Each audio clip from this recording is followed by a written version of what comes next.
we honour Amy Gillett, fantastic ambassador with her husband Simon, who really come up with this initiative. Welcome to the 2012 Amy Gillett Foundation's Amy's Gran Fondo. Just behind me, 4,500 cyclists are going to make their way around this 120-kilometre course. The weather has turned it on for us. There's no wind, there's no rain, and we've got plenty of excited people who want to get out on the road. Of course, Amy Gillett Foundation do a lot of great work and spread the message of sharing the road, and what a great example of getting 4,500 willing participants to spread that great message.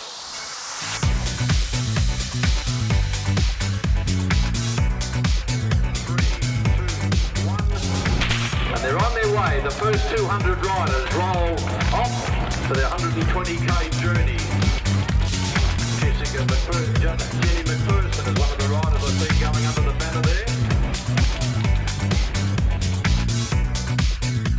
With their preparation complete and an air of excitement gripping Lawn, the 4,000 plus riders set off from the foreshore on their 120-kilometre trek, leaving in waves of 200.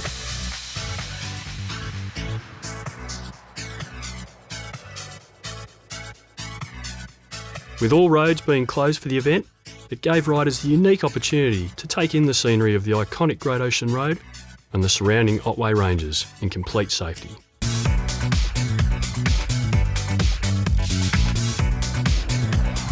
Well, Simon, we've just seen 4,500 bike riders let loose on the roads here in Lawn, and what a great morning it was for everybody involved. Yeah, Phil, what a great sight on the main street of Lawn. Last year we filled half the street, this year we filled nearly the whole street. The weather's held out for us. This is the first morning it's been dry on the roads, so fantastic. Looks like it's going to be a great day weather-wise, and everyone's going to have a great time. I was at the start and I looked back and you could just see this sea of helmets and riders, etc. For you, how gratifying is that after setting this up last year and it growing again for this season? It's fantastic to see the bike riders supporting the event, and it just shows that there's a demand for this type of event. It's very unique. It's the only event in Australia where you can ride 120 kilometres of closed roads. There's a competition element. It caters for your high-end rider, but it also caters for somebody that's just there to challenge themselves and maybe beat last year's time or get around ahead of the cut-off. Last year, being the first year, was a little bit of an unknown. We were confident that things would go well. But it smashed all expectations in year one, and this year, as you can see just by looking around, there's a carnival sort of atmosphere, the riders are excited, and for the foundation it's a great opportunity to be able to engage with bike riders, to engage with the community, to be able to actually promote the safe cycling messages that we're trying to get out there, improve the conditions on the road between all road users. And as is visible down here this weekend, we've launched a new bike rider safety campaign called Ride Right, Ride Rules. And they're reminders to all bike riders about the things that bike riders can control. Things like the behaviour when you're riding a bike, how you interact with motorists, how visible you make yourself in terms of having lights on your bike. All those things you can control as a bike rider. You can't underestimate what good work the ride did last year as far as getting the Gillett name out there, but also the message out there. Those 4,500 people all have to sit down and take a safety briefing, so they are told when they arrive that safety is the most important thing here. It's actually not about how fast you finish or who you beat. The most important thing is that everyone does it safely, and that's the message that everyone needs to take onto the road as well, that it doesn't matter, you might get to the next red light faster than the guy next to you, and it doesn't matter.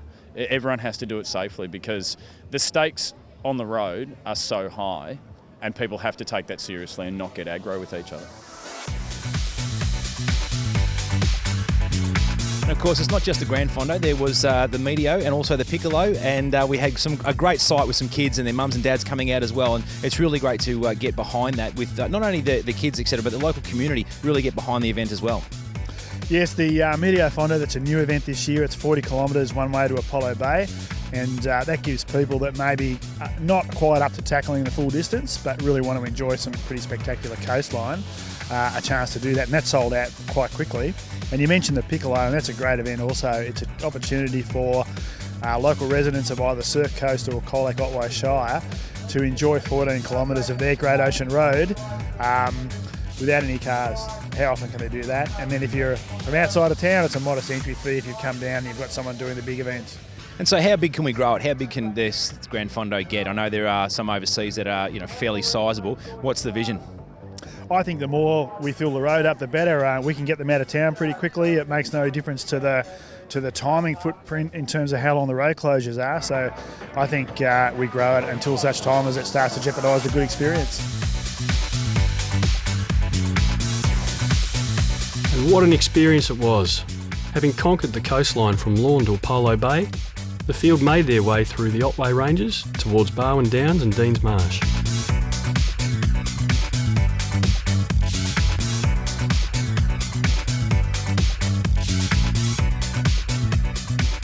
Subaru provided neutral support vehicles for any weary riders or for those that have mechanical issues, and the rest stations were well stocked with Hydrolite Sports hydration product and nutrition bars to help replenish riders' energy levels.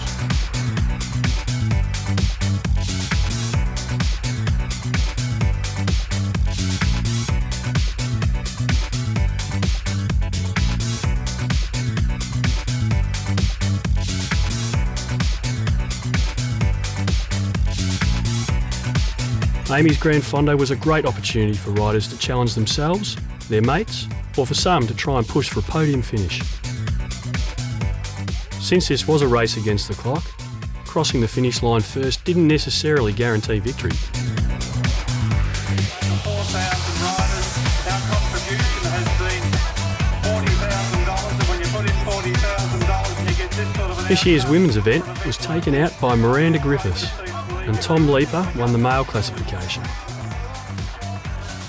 Miranda also took out the Subaru King of the Mountain, along with Reece Gillett for the men. Well, that was the 2012 edition of Amy's Gran Fondo. What a great day. 4,500 cyclists out on the Great Ocean Road. They all got to do it before it started raining. We had great presentations. We had some dignitaries. We had it all going on here at the beautiful Lorne foreshore. Can't wait to do it again when we see if we can improve on that 4,500 number. And I'm sure that most people who went away with a great story.